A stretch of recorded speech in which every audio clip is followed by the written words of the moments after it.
Hello, my name is Michio Koyanagi. I am a postdoc at this institute. The iCeMS Cross Talk series presents two scientists each time in a discussion format. Today, I will be speaking with Dr. Mineko Kengak, an iCeMS professor. Nice to meet you, Dr. Kengak. Nice to meet you, Michio. So you have succeeded in the field of developmental neurobiology. So I have some questions.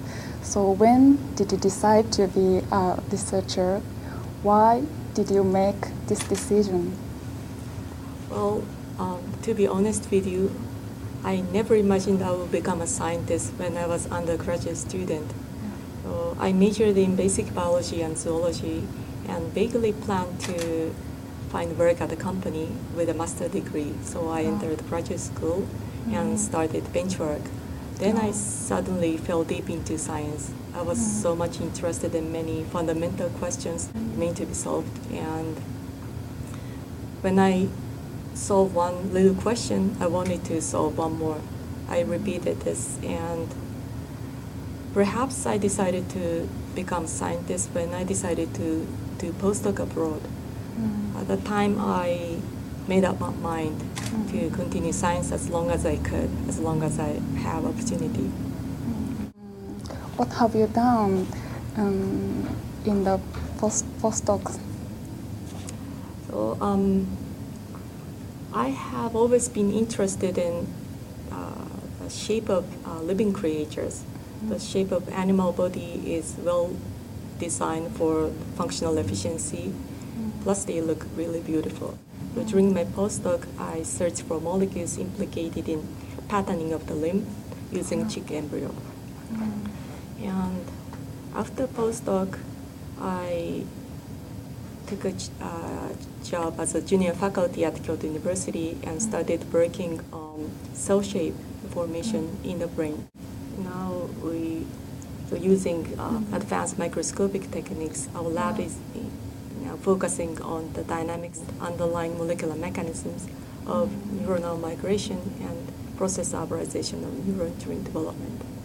Now I have something on my mind lately. So when I was a PhD candidate, I was entirely focused on one single molecular phenomenon, and I enjoyed it purely for the sake of the research.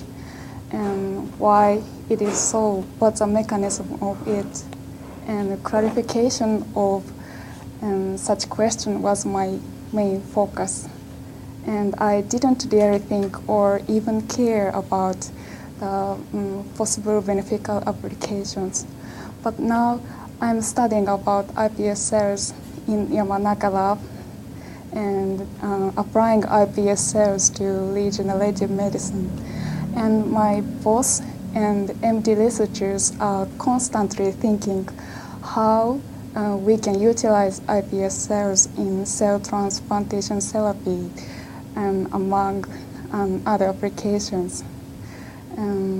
But these sorts of practical applications are difficult for basic researchers, including me, to imagine. So is it possible to overcome these differences to bring basic research and applied science together?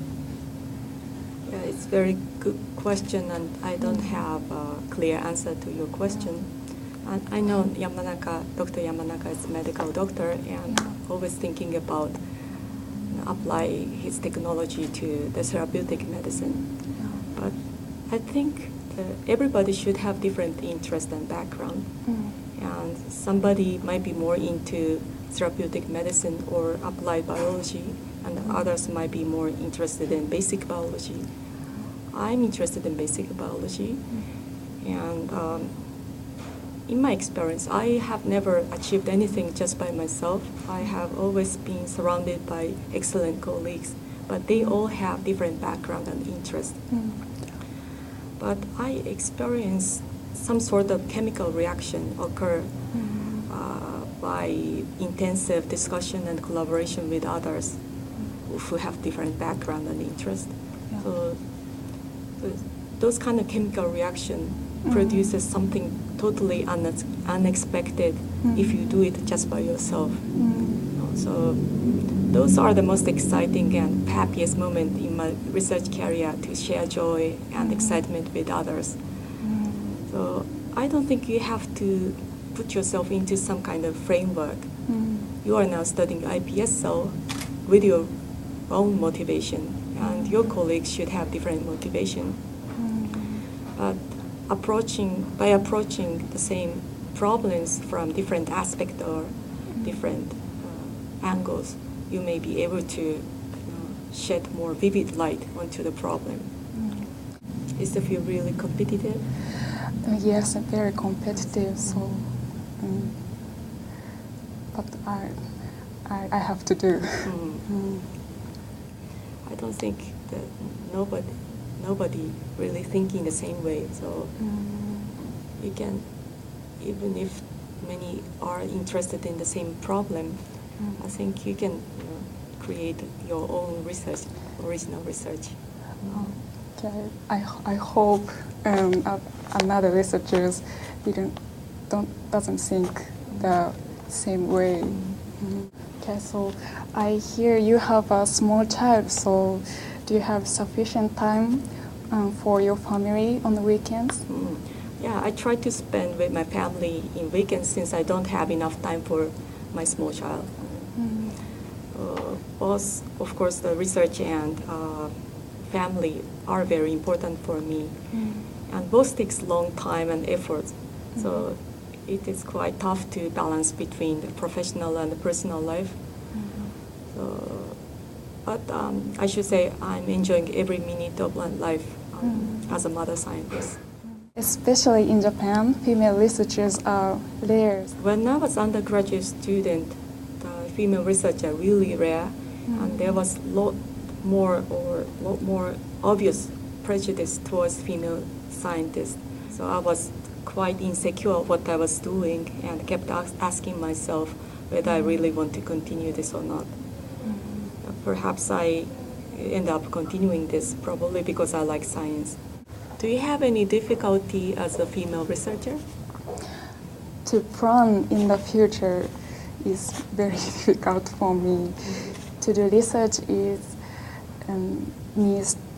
time to research work, to work hard, and in the future to select the lifestyle is very difficult issue for me. I see. Many young female researchers are really anxious about their future, so about being scientist as a female researcher, and they seem to fear that you will lose the happiness as a woman if you choose the life as a scientist. But I would like to tell them that it's not a choice between the two. You can be happy both as a scientist and also as a woman. And you don't have to put yourself into some stereotyped framework. So there is no age limitants to get married or give birth to your child and so forth. So I think you should do something you really want to do right now. If it's science, you should go ahead. Okay, thank you very much for taking time to talk with me. You are very welcome. Pleasure is mine. Thank you. That will be all for second iCeMS Cross Talk. Thank you for watching.